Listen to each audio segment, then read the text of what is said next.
I met the man in the ER waiting room. He was slumped in a chair by the vending machine, his head tilted to the side, his eyes barely open.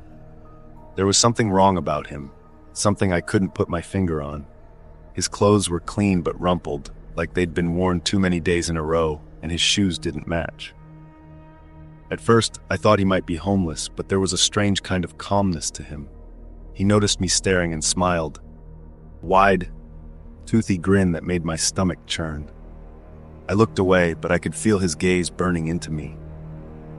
I had come to the hospital after my professor called 911.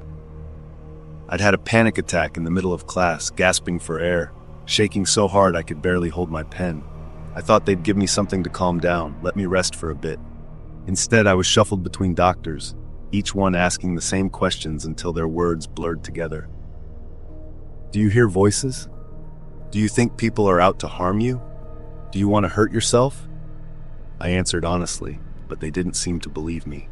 Then, a young doctor with a clipboard approached.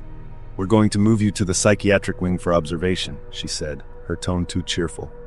Wait, what? Why? My voice cracked. You've reported severe anxiety, and your responses indicate possible delusions. It's just for 72 hours. Before I could argue, 2 orderlies appeared at my side, and I was whisked away. As they wheeled me down the hallway, I caught a glimpse of the man by the vending machine. He was grinning again, his head cocked at an unnatural angle, watching me leave. The psych ward smelled like bleach and stale air. The walls were a sickly shade of beige, the kind that makes you feel unclean just looking at it. My room had no windows, just a single bed bolted to the floor and a chair in the corner. I tried to tell the intake nurse this was all a misunderstanding, but she just smiled and handed me a pill. It's for your anxiety, she said. I didn't want to take it, but her eyes told me I didn't have a choice. That night, I heard him. At first, it was just a faint tapping, like someone lightly rapping their knuckles against a wall. I thought it was coming from the hallway, but when I pressed my ear to the door, the sound stopped. I climbed back into bed, pulling the thin blanket over my shoulders. Just as I began to drift off, I heard a whisper. Are you awake? My eyes shot open, and my heart slammed against my ribs. The voice was soft, almost childlike, but it sent a chill down my spine. I turned my head slowly, and there he was, the man from the waiting room. He was sitting in the chair in the corner, his body hunched forward, his hands resting on his knees. His eyes gleamed in the dim light, and that same unsettling grin stretched across his face. How did you get in here? I stammered, my throat dry. He didn't answer. Instead, he tilted his head, studying me like I was a specimen under a microscope. I've been here a long time, he finally said. His voice was low, barely more than a murmur. They forget about people like us. I blinked, trying to make sense of his words. What are you talking about? You'll see, he said, his grin widening. I scrambled to the door and yanked on the handle, but it wouldn't budge. They lock it at night, he said, his tone almost amused. Don't bother. When I turned back, the chair was empty. The next morning I told the nurse what had happened, but she just gave me a look, a mix of pity and disbelief. There's no one here like that, she said. You're probably experiencing stress-induced hallucinations. It's common. I'm not hallucinating, I insisted. She nodded politely and made a note on her clipboard. The man appeared again that night, but this time he wasn't alone. I was lying in bed, staring at the ceiling when I heard footsteps outside my door. Then came the tapping, louder now, more insistent. I didn't dare move. Are you awake? His voice was closer this time, right next to my ear.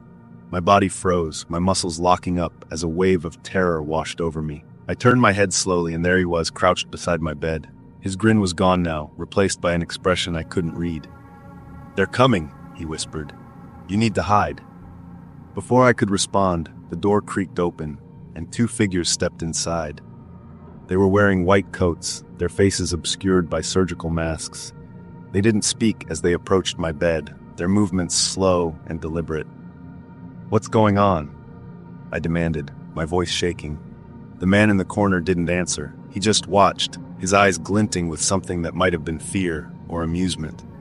The figures grabbed me by the arms and began dragging me toward the door. I kicked and screamed, but they were too strong. No, let me go! They pulled me into the hallway. I caught a glimpse of the man. He was smiling again, his teeth gleaming in the dim light. "You'll see," he said, his voice echoing in my mind as the door slammed shut. I woke up strapped to a bed in a different room. My wrists and ankles were bound, and the fluorescent lights above me buzzed like angry insects. A doctor stood over me, her expression cold and clinical. "You've been uncooperative," she said. "We had to sedate you for your own safety." "I didn't do anything," I shouted, my voice hoarse. She didn't respond. Instead, she injected something into my IV, and the world went blurry. The man didn't visit me again after that, but I could feel him. I heard his voice in the walls, his whispers in the air vents. "They'll forget you," he said, "just like they forgot me." I don't know how long I stayed in that place. Days, weeks, it all blurred together. When they finally let me go, I was a shell of myself. I stepped outside, the sun blinding me after so long in the artificial light. Even now, back in the real world, I can't shake the sense that his eyes are still on me. It happened 9 years ago, during my medical practice rotation at a psychiatric ward. I had been working there for 2 weeks, but nothing could have prepared me for that night. It was a typical night shift, quiet and uneventful, the kind where the only sound was the steady beeping of monitors and the occasional shuffle of nurses' footsteps in the hall. I was assigned to check on the patients every hour, making sure everyone was settled and nothing was amiss. On the surface, everything seemed fine, but the longer I spent in the ward, the more I began to sense something unnerving lurking beneath the calm exterior. I had just finished checking in on Mr. Turner, an elderly man with a history of depression and paranoia. He was asleep when I entered his room, his breath slow and shallow. I noted it down and moved on to the next. As I walked down the hall, the fluorescent lights above flickered slightly, casting long, wavering shadows on the walls. The air felt cold, and for a moment I had the distinct sensation that someone was watching me.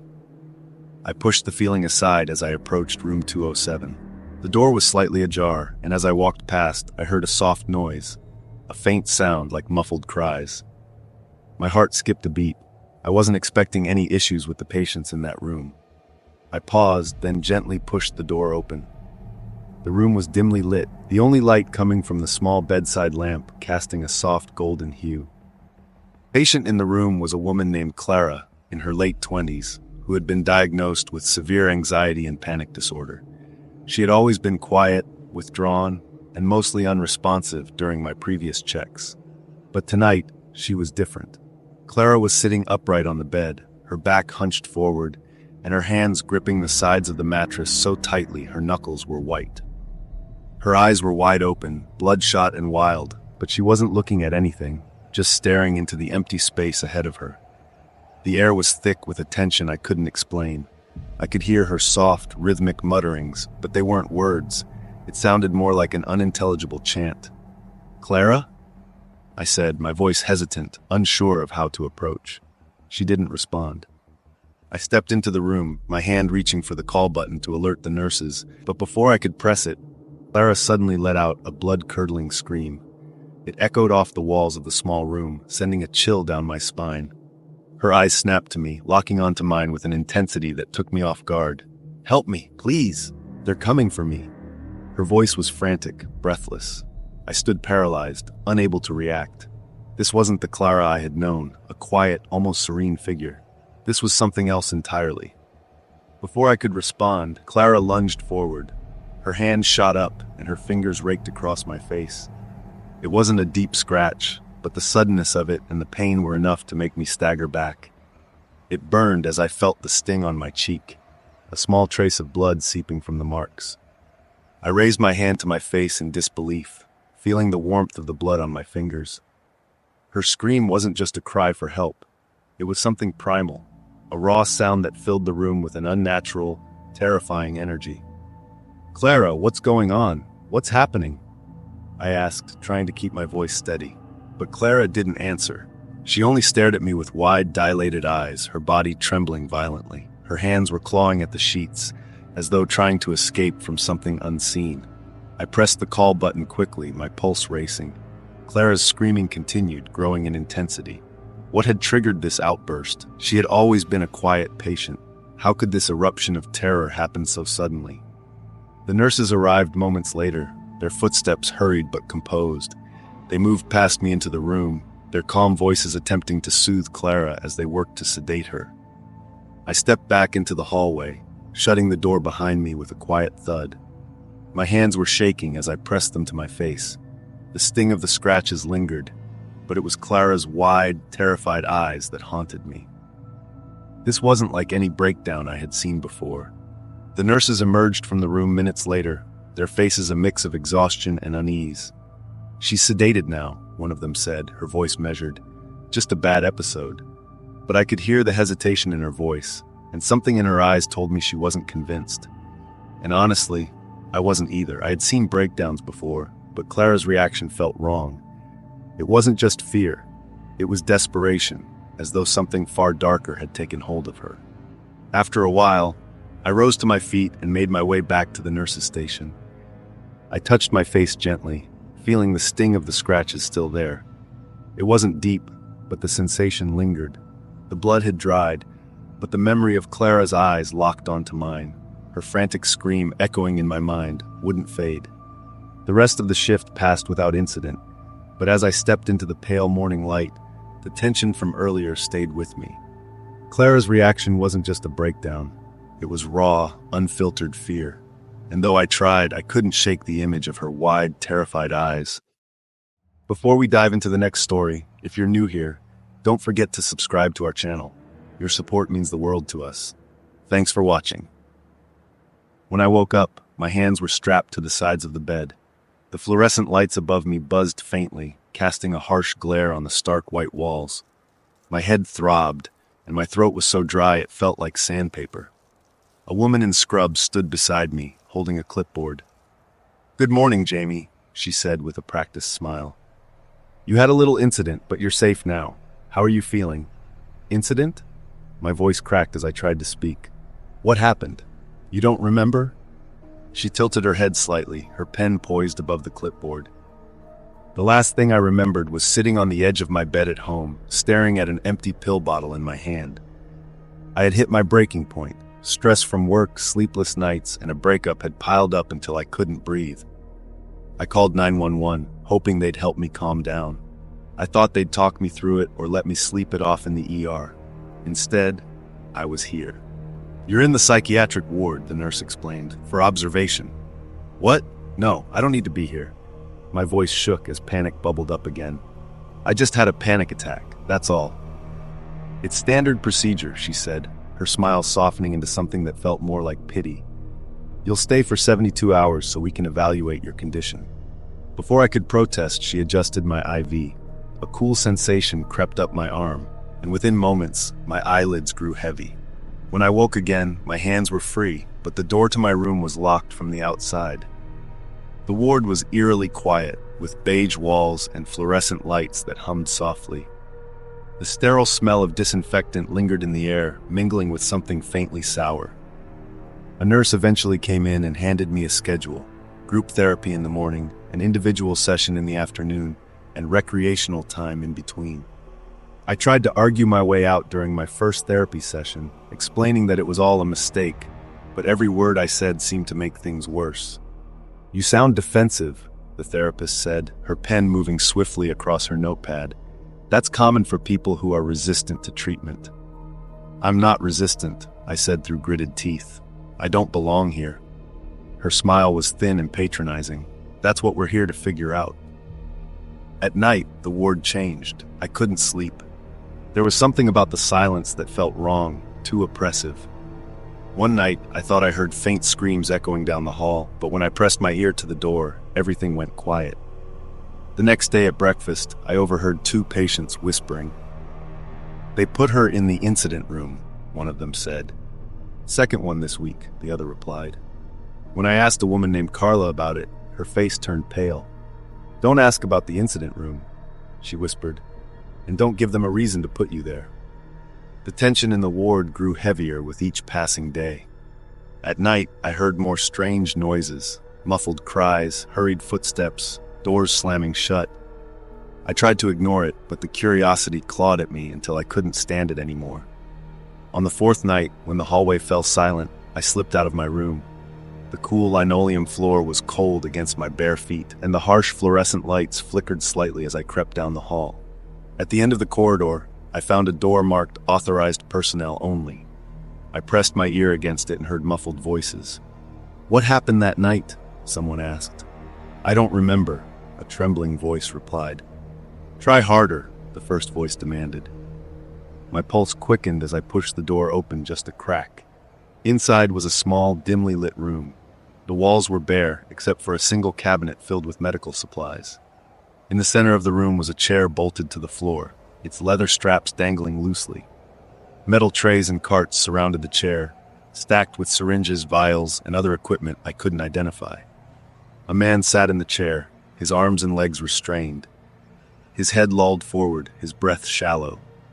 Two doctors stood over him, one scribbling on a clipboard while the other prepared a syringe filled with a clear liquid. "You have to tell us what happened," the doctor with the clipboard said, her voice calm and deliberate. "I don't know," the man stammered, his voice weak. "Let's see if this helps," the second doctor said as she approached him with the syringe. "Wait, please, I told you everything," the man cried, struggling against the restraints. The doctor ignored him, inserting the needle into his arm and pressing the plunger. The man's protests turned into soft whimpers, then silence. His head slumped to the side, and he stopped moving. I backed away from the door, my heart pounding so loudly I thought it would give me away. I hurried back to my room, my mind racing. Whatever they were doing in that room, it wasn't treatment, it was something else entirely. The next day, the therapist called me into her office. "How are you feeling, Jamie?" she asked, her tone almost too casual. "Fine," I said quickly, trying to keep my voice steady. "Good, I think we're making progress, but there's something I need to ask you." My stomach dropped. "Have you been wandering the halls at night?" she asked, her eyes sharp and calculating. I shook my head. "No, I stay in my room." Her smile was thin and unconvincing. "That's good to hear. It's important to follow the rules here." She stared at me for a moment longer before nodding and dismissing me. A week later, they discharged me. The nurse handed me a folder with a follow-up care plan and a list of medications I was supposed to take. "We're glad you're feeling better," she said, but her smile didn't reach her eyes. As I stepped out into the sunlight, the relief of being free was overwhelming. But something lingered, a nagging feeling that I hadn't really escaped.